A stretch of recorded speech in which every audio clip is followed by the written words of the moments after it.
Je suis Philippe Coupy, je suis auteur de la collection vélo du Guide du Routard et je suis aussi l'auteur de cet ouvrage qui sont les plus belles balades à vélo en France, ici, qui est une invitation à découvrir la France autrement.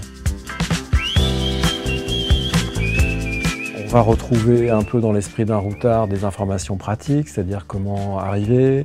On met l'avant sur le train parce qu'on essaie d'avoir une approche responsable.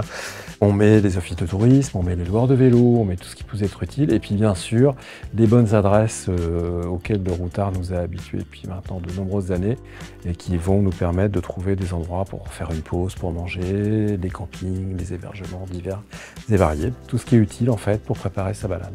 Et puis un petit détail qui est très pratique, c'est qu'on peut scanner en fait la page et on accède à une trace GPX, donc on peut importer le tracé sur son téléphone, l'utiliser sur une application et du coup ne pas se perdre en cours de route et toujours bien guidé sur le bon chemin.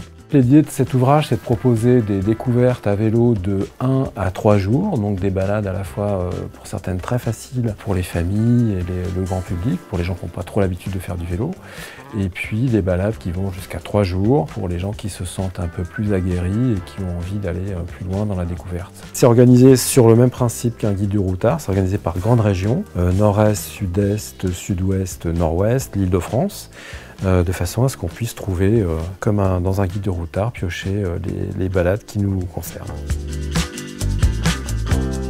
Parmi nos balades, il y a l'incontournable, la Loire à vélo, qui est la grande référence, et même une référence mondiale, on peut dire aujourd'hui, pour le tourisme à vélo. On vous emmène ici d'Orléans à Blois, en passant par Chambord, donc c'est le pays des châteaux.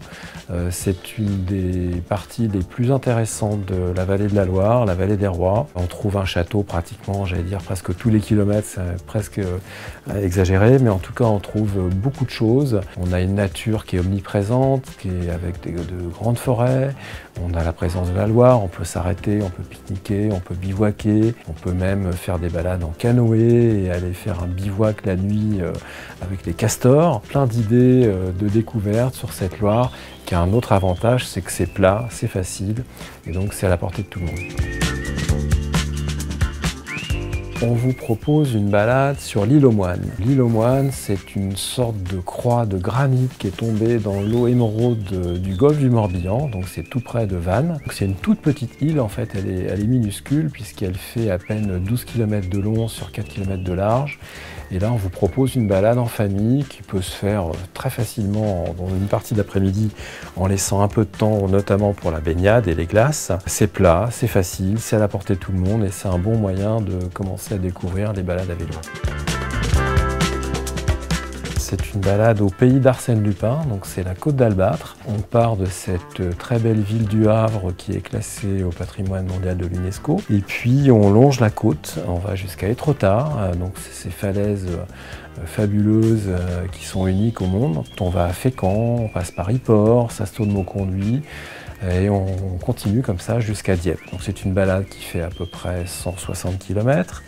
Avec beaucoup de côtes, mais aussi beaucoup de descentes et surtout beaucoup de plaisir avec plein de choses à découvrir tout au long. Notamment, il y a le musée, château-musée de Dieppe, qui a une des plus belles collections au monde d'ivoire sculpté, qui ont été ramenés par les explorateurs. On peut découvrir les jardins suspendus au Havre, qui sont des jardins sur le thème des 5 continents. Il y a énormément de choses à découvrir.